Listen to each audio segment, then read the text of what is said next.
Hello everyone, this is Anu Chaudhary and I welcome you to my YouTube channel. So as I promised you in my last video that next video will be on the strategy of polity, so here it is.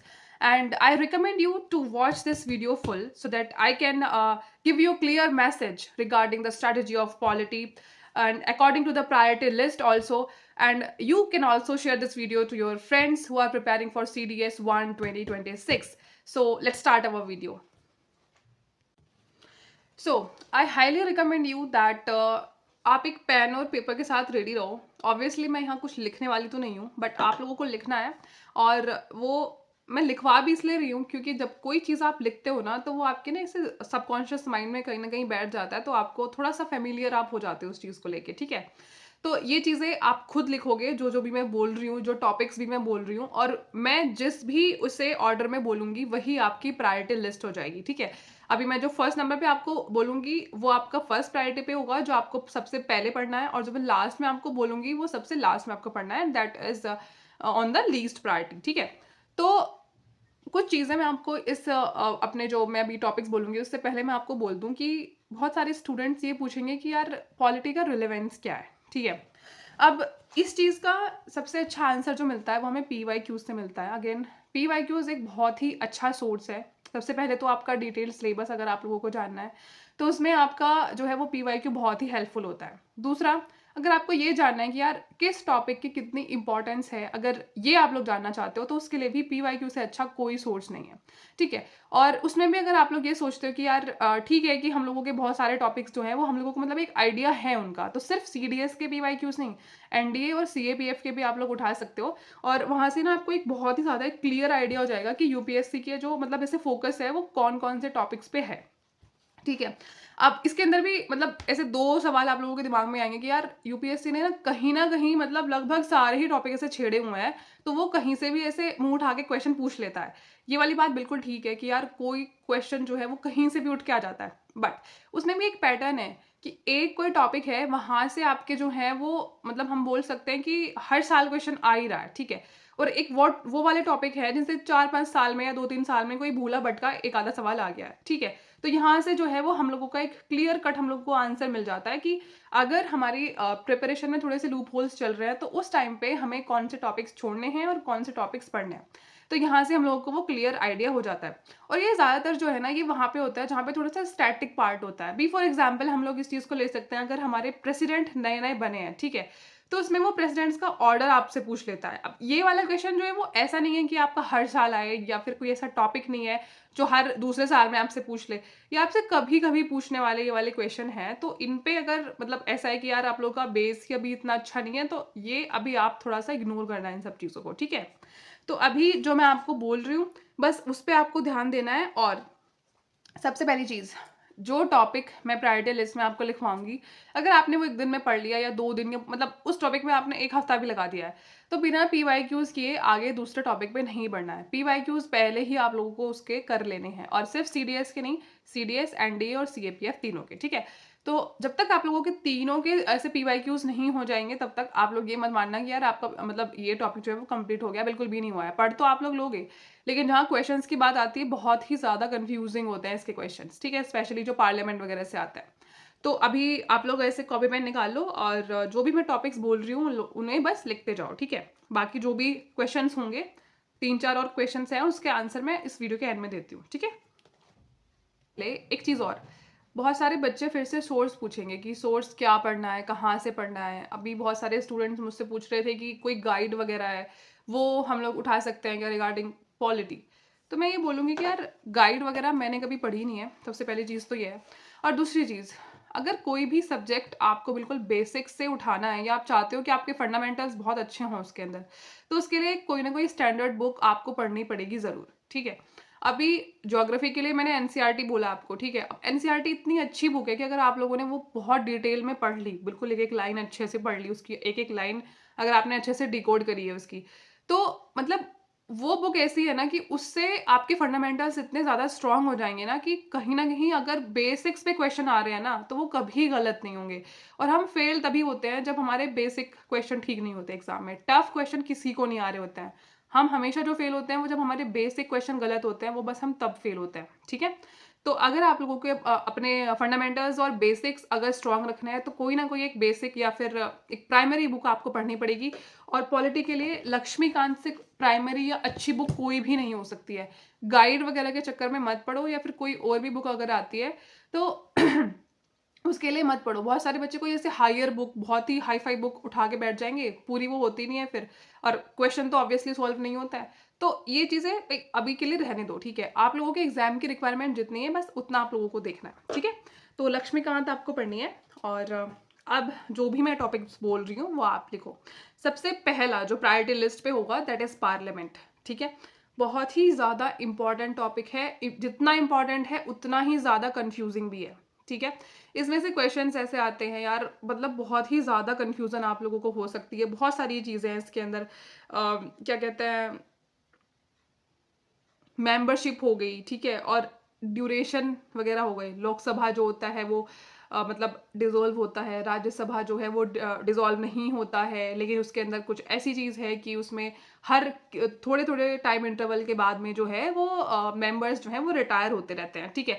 अब वो time interval क्या है, यही यही छोटे छोटे details जो है आपको वो पढ़ते चलना है, जो कि बहुत ही कंफ्यूजिंग है इसके अंदर चीज़ें। जॉइंट सिटिंग्स जो होती हैं वो होती हैं, कहाँ पे जो है वो जॉइंट सेटिंग आ सकती है, बुला सकते हैं, कहाँ पे जॉइंट सेटिंग नहीं आ सकती है, कौन जो है वो जॉइंट सेटिंग को बुला सकता है, कोई कौन जो है वो जॉइंट सेटिंग जब हो रही होती है तो उसका जो हेड होता है, ठीक है। तो ये सारी चीज़ें बहुत ही ज़्यादा इंपॉर्टेंट हो जाती है। तो पहला आप लोगों का पार्लियामेंट हो गया, ठीक है। फिर उसके बाद में आप लोगों का आता है प्रेसिडेंट, ठीक है। प्रेसिडेंट के अंदर भी बहुत सारी ऐसे मतलब कंफ्यूजिंग चीज़ें हैं। वीटो पावर्स हो गई उनकी, है ना, और पार्डनिंग पावर्स हो गई। गवर्नर और प्रेसिडेंट की पार्डनिंग पावर्स में क्या डिफरेंस होता है, कौन से आर्टिकल्स में ये आते हैं, तो अगेन एक बहुत ही कंफ्यूजिंग चीज़ है, बहुत ध्यान से आपको पढ़ना है। भाई प्रेसिडेंट के बाद में आपका वाइस प्रेसिडेंट ही आता है, ठीक है। फिर उसके बाद में प्राइम मिनिस्टर, जितने भी ये बॉडीज हैं। तो सबसे पहले हमारा हो गया parliament, then president, then vice president, उसके बाद में हमारा प्राइम मिनिस्टर। तो ये सारी चीज़ें हमारी आ गई। फिर उसके बाद में आता है बहुत ही इंपॉर्टेंट टॉपिक, फंडामेंटल राइट, ठीक है। कोई भी चीज़ आप पढ़ रहे हो, अगेन पॉलिटी की अगर हम बात लेते हैं तो यार बिल्कुल बेसिक चीज़ है कि यार हम पॉलिटी पढ़ ही क्यों रहे हैं। तो सबसे पहले हमें इससे थोड़ा ना ज्ञान होता है इस चीज़ का कि हमें क्या क्या राइट है, क्या क्या हमारे अधिकार हैं। तो जो हमारे राइट्स हैं, फंडामेंटल राइट्स हैं, वो हमें ज़रूर पता होने चाहिए। और हर एक राइट का एक्सेप्शन है, लेकिन कुछ राइट ऐसे भी हैं जिनका कोई एक्सेप्शन नहीं है। तो ये चीज़ें आप लोगों को बहुत ही ज़्यादा ध्यान से पढ़नी है, ठीक है। तो इसके अंदर भी हम लोगों के फंडामेंटल राइट्स के अंदर भी, हाँ, राइट टू इक्वालिटी हो गया, राइट टू फ्रीडम हो गया, बहुत सारे इसके अंदर सब क्लॉजेज हैं। बाद में कुछ अमेंडमेंट्स हुए हैं, ये उनसे ऐड हुए हैं, किससे कौन सा ऐड हुआ है, तो ये सारी चीज़ें आपको पता होनी चाहिए। फिर उसके बाद में डीपीएसपी आता है, फंडामेंटल राइट्स और डीपीएसपी साथ में ही ज़्यादातर जो है हम इनको पढ़ते हैं। और फिर इसी के बाद में आ जाती है हमारी फंडामेंटल ड्यूटीज़। अगेन एक क्लैश रहता है हमेशा हमारे दिमाग में, मतलब मुझे एक्सपीरियंस है तो मैं आप लोगों को अभी से ही थोड़ा सा बोल देती हूँ। डीपीएसपी और फंडामेंटल ड्यूटीज़ जो हमारी होती हैं, बहुत ही ज़्यादा इनके अंदर कन्फ्यूज़न होता है, ठीक है। क्योंकि मतलब लगभग सारी ही थोड़ी थोड़ी सेम लगती हैं हम लोगों को यार। अगर कोई हम लोगों ने पढ़ ली है कि to develop a scientific temper, तो ये डीपीएसपी में आएगा कि फंडामेंटल ड्यूटी में आएगा। अभी तो मैंने बहुत सिंपल बोल दिया है इसके अंदर, तो कुछ कुछ तो बिल्कुल ही ऐसे सेम है, या फिर ऐसे लगता है कि यार दोनों में ये हो सकते हैं। तो अगेन ये चीज़ें आपको बहुत ध्यान से पढ़नी है। और आप लोगों को ये पता होना चाहिए, अगर आपके सामने कोई स्टेटमेंट ऐसे लिखा है तो बहुत बार वो पूछ लेता है कि यार ऐसे 4 स्टेटमेंट दिए, उसमें से 2 तो हैं वो डीपीएसपी हैं, 2 हैं फंडामेंटल ड्यूटी, तो वो पूछ लेता है कि इसमें से कौन से जो है वो डीपीएसपी हैं, ठीक है। तो ये आप लोगों को ना क्लियर ऐसे डिफ्रेंसिएशन अगर आए तो आपको पता होना चाहिए which is DPSP and which is fundamental duty. फिर उसके बाद हमारा आता है, हाँ, उसके बाद हमारा जो प्रायोरिटी लिस्ट में अगला टॉपिक है that is preamble of the constitution. Again preamble क्या है, that is identity card of the constitution. ये स्टेटमेंट भी किसी ने बोली थी, किसने बोली थी ध्यान से पढ़ना, आपको खुद आइडिया हो जाएगा, लक्ष्मीकांत से, ठीक है। Preamble of the constitution. फिर उसके बाद, ठीक है, उसके बाद हमारा आता है सुप्रीम कोर्ट। देन फिर इसके बाद में टॉपिक स्टार्ट होता है दैट इज स्टेट गवर्नमेंट। उसके अंदर गवर्नर आता है हमारा, चीफ मिनिस्टर आता है, लेजिस्लेचर हमारा स्टेट का आता है, ठीक है, हाई कोर्ट आता है, और सुप्रीम कोर्ट और हाई कोर्ट अगर आप साथ में पढ़ें तो ज़्यादा अच्छा होगा, तो आप लोगों को थोड़े सा डिफरेंस भी वहीं पे क्लियर होते चलेंगे तभी, ठीक है। फिर उसके बाद हमारा आता है, हाँ, बहुत ही ज़्यादा इम्पॉर्टेंट चीज़ जिससे कि हर साल क्वेश्चन यार आता ही आता है। मैं ये नहीं बोलूँगी कि यार हर साल मतलब 2 बार पेपर होता है तो दोनों बार ही आ जाएगा, बट हाँ, हमें बहुत ही फ्रीक्वेंटली ये टॉपिक जो है अपने एग्जाम में देखने को मिलता है। अगेन, अगर आप एक डिफेंस एस्पिरेंट हो तो आपका कोई ना कोई प्लान बी भी होगा, तो वहाँ के लिए भी ये टॉपिक बहुत ज़्यादा इंपॉर्टेंट है, दैट इज़ लोकल गवर्नमेंट, ठीक है। पीआरआई है हमारे पंचायती राज इंस्टीट्यूशन, सुपर इंपॉर्टेंट टॉपिक है, हमेशा कुछ ना कुछ इसमें से क्वेश्चन आता ही है, ठीक है, क्योंकि इसमें जो हमारे स्टेट लेवल पे जो भी सरकार है प्लस जो सेंटर में यूनियन है, उसमें से थोड़ा सा डिफरेंस होता है यहाँ पे, एज रिगार्डिंग भी डिफरेंस होता है, और जैसे जैसे इनके जो चेयरपर्सन या फिर जो हेड होते हैं उनका चयन होता है, उसमें भी काफ़ी हद तक थोड़ा सा डिफरेंस होता है, तो इसलिए यहाँ से क्वेश्चन बनता ही बनता है। और अगेन, हमारा देश जो है दैट इज अ कृषि प्रधान देश, तो पंचायती राज इंस्टीट्यूशन की इसलिए भी बहुत ज़्यादा इंपॉर्टेंस है क्योंकि it is providing power directly to that arena, ठीक है, तो ये उस हिसाब से भी बहुत इंपॉर्टेंट है, तो आप लोगों को बहुत अच्छे से पढ़नी है चीज़ें। पंचायती राज अगर आप पढ़ रहे हो तो म्यूनिसिपैलिटीज़ भी ज़रूर ज़रूर पढ़ना पड़ेगा, क्योंकि ये दोनों पहले थे भी नहीं, बाद में अमेंडमेंट हुआ है उसके बाद में आया है, तो और भी इंपॉर्टेंट है, ठीक है। फिर उसके बाद में हमारी आती हैं कॉन्स्टिट्यूशनल बॉडीज़। कॉन्स्टिट्यूशनल बॉडीज़ के अंदर भी मैं आपको बता देती हूँ कि आपको कौन कौन सी पढ़नी है जो कि सुपर इंपॉर्टेंट है, that is the election commission, UPSC, and finance commission. उसके बाद में एससीज, एसटीज और बीसीज के लिए जो आया था वो। फिर कैग आपको पढ़ना है, CAG that is controller and auditor general of India. Then AGI आपको पढ़ना है, attorney general of India. Then AGS that is attorney general of state, ये भी आपको पढ़ना है, ठीक है। वहीं पे ही साथ में आ जाती हैं हमारी नॉन कॉन्स्टिट्यूशनल बॉडीज, और इनमें ये भी ध्यान रखना है कि वो अगर कॉन्स्टिट्यूशनल है तो वो क्यों है कॉन्स्टिट्यूशनल, और ये अगर मैं इन्हें बोल रही हूँ नॉन कॉन्स्टिट्यूशनल तो ये नॉन कॉन्स्टिट्यूशनल क्यों है, इस चीज़ का भी आप लोगों को डिफरेंस देखना है, ठीक है। नॉन कॉन्स्टिट्यूशनल के अंदर नीति आयोग हो गया हमारा, और नेशनल ह्यूमन राइट्स वाला जो है वो हो गया, स्टेट ह्यूमन राइट्स कमीशन हो गया, एंड लास्ट वाला नेशनल कमीशन फॉर वुमेन, ठीक है। ये सारे आपको पढ़ने हैं, और इसके अंदर सीडीएस में तो नहीं, बट हाँ सीएपीएफ के अंदर सेंट्रल इंफॉर्मेशन वाला जो एक इसमें हमारा एनसीबी है, उससे एक क्वेश्चन एक बार आया हुआ है शायद, तो आप लोग इसको भी देख सकते हो। और सीबीआई भी आप लोगों को पढ़ना है, ठीक है। सेंट्रल विजिलेंस भी आप एक बार देख सकते हो, ठीक है, मतलब इन्हें सिर्फ आपको देखना है, लेकिन जो बहुत ही इंपॉर्टेंट है that is CBI, NCW, state human rights, national human rights, ये आप लोगों को अच्छे से पढ़ने। हाँ, लोकपाल एंड लोकायुक्त, ये भी बहुत ज़्यादा इंपॉर्टेंट है यार, क्योंकि अभी लास्ट टाइम ये न्यूज़ में भी था, एंड यूपीएससी के प्रीलिम्स में भी लोकपाल पे क्वेश्चन ऑलरेडी आया हुआ था, है ना, और बहुत ही अच्छा क्वेश्चन था जो कि मतलब इतनी आसानी से सॉल्व नहीं होता, तो लोकपाल एंड लोकायुक्त आपको देखना है, क्योंकि इसकी नज़र हम मतलब मान सकते हैं कि यूपीएससी की जो है वो नज़र लोकपाल पे ऑलरेडी है, तो अब हम ये नहीं सोचेंगे कि यार यूपीएससी में आया तो आपके में नहीं आएगा, हो सकता है थोड़ा मतलब टफ इतना ना आए, बट हाँ आने के चांसेस हैं। फिर उसके बाद, हाँ उसके बाद एक और बहुत ज़्यादा इंपॉर्टेंट टॉपिक आता है जो कि है लैंडमार्क जजमेंट। अब लैंडमार्क जजमेंट जो है वो मतलब ऐसे सीधे सीधे ऐसे क्वेश्चन भी बहुत बार पूछा गया है, स्पेशली अगर कुछ न्यूज़ में है तो वो तो सीधा सीधा ही आता है, लेकिन जो ऑलरेडी पास्ट में हो चुका है ना, वो मतलब ऐसा सीधा नहीं आएगा। अब आपसे ये तो वो नहीं पूछेगा कि यार केशवानंदा भारती केस कौन से ईयर में हुआ था, क्योंकि ये क्वेश्चन बहुत बार आ चुका है, घिसा पेटा क्वेश्चन हो गया है, सबको पता है इसका आंसर, तो वो सीधे सीधे नहीं पूछता है। वो आपसे ऐसे पूछेगा कि मतलब इसने 4 केसेस लिख दिए, फिर वो पूछेगा कि इनको ना स्टार्टिंग से और लास्ट के से ऑर्डर में लगा दो, तो वो ऐसे पूछेगा आप। या फिर मतलब एक साइड में जो है वो ऐसे केसेस लिखेगा, सामने वाले केसेस में उस मतलब केस में क्या जजमेंट दी थी या फिर किस लिए वो हुआ था, वो आपको सामने लिख देगा, you have to match them. और या फिर थर्ड केस इसमें हो सकता है कि इधर साइड में केस लिखेगा, सामने उनका ईयर लिखेगा, and you have to match them, तो ऐसे क्वेश्चन आएंगे। और इसमें हम लोग ऐसा मतलब और भी आने वाले क्वेश्चन ऐसा देख सकते हैं कि किस केस के अंदर लैंडमार्क जजमेंट जो आई थी वो कौन से राइट से रिलेटेड थी, ऐसे भी आ सकता है क्वेश्चन। क्योंकि मैक्सिमम जो मतलब राइट जो वायलेट हो रहा होता है दैट इज आर्टिकल 21, वही हो रहा होता है। तो ज़्यादातर जो मतलब केसेस होते हैं वो उसी से रिलेटेड होते हैं। बट अगर कोई एक्सेप्शन है और वो हो चुका है या फिर अभी लास्ट के 1-2 साल में न्यूज़ में है, तो उसको भी ध्यान में रखना। तो ऐसे ऐसे इम्प्रोवाइज होकर ना क्वेश्चन यहाँ से आते रहते हैं। तो अभी के लिए यही थी मेरी प्रायोरिटी लिस्ट। और एक बार मैं फिर देख लेती हूँ कि कुछ बचा तो नहीं है।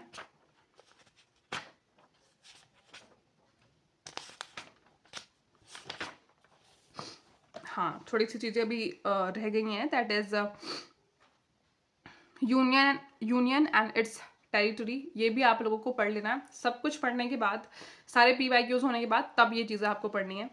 फिर उसके बाद में आता है हमारा salient features of the constitution. थोड़े थोड़े फीचर्स हैं इसके, जैसे longest written constitution of the world, ठीक है। और यहीं पे मतलब कुछ कुछ चीज़ें आती हैं, जैसे बहुत सारे जो लोग हैं, या फिर हम लोग बोल सकते हैं कि जिन लोगों ने भी ये कॉन्स्टिट्यूशन लिखा था, उन लोगों ने कुछ कुछ स्टेटमेंट्स दी थी हमारे कॉन्स्टिट्यूशन के बारे में, ठीक है। तो वो भी आप लोगों को पता होना चाहिए। मतलब बहुत बार सिर्फ वो स्टेटमेंट लिखी आती है और फिर लास्ट में पूछ लेते हैं इज सेड बाय, तो फिर वो आपको पता होना चाहिए। जैसे प्रियम्बल के लिए मैंने पहले भी बोला कि that is identity card of the constitution, तो ये किसने बोला था। तो ऐसे ही कोई भी ऐसे मतलब स्टेटमेंट आएगी और फिर वहां पे आपसे पूछ लेंगे 4 ऑप्शन देके कि यार ये किसने बोला था रिगार्डिंग अवर कॉन्स्टिट्यूशन।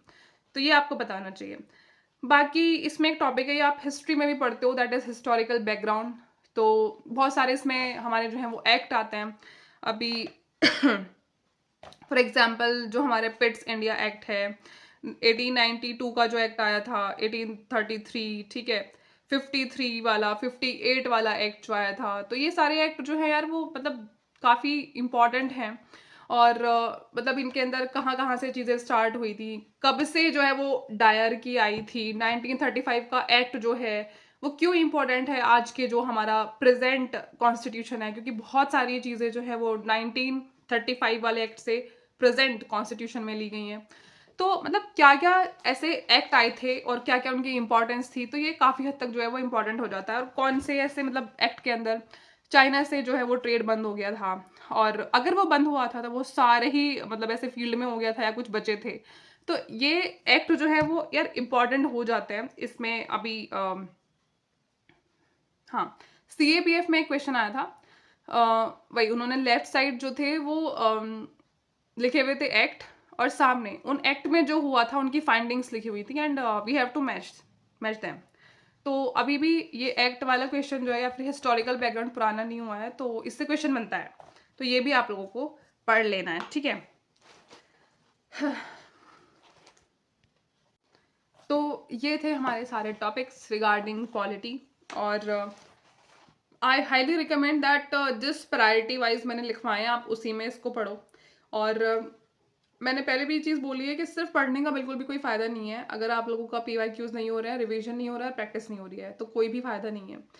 और मतलब इस चीज़ को आप लोग बना के रखो कि अब आप लोग ये सोचोगे कि यार मैंने इसमें से जो टॉपिक्स दिए हैं बहुत सारे छूट गए हैं। आई नो दैट मैंने छोड़ दिए हैं बहुत सारे टॉपिक्स।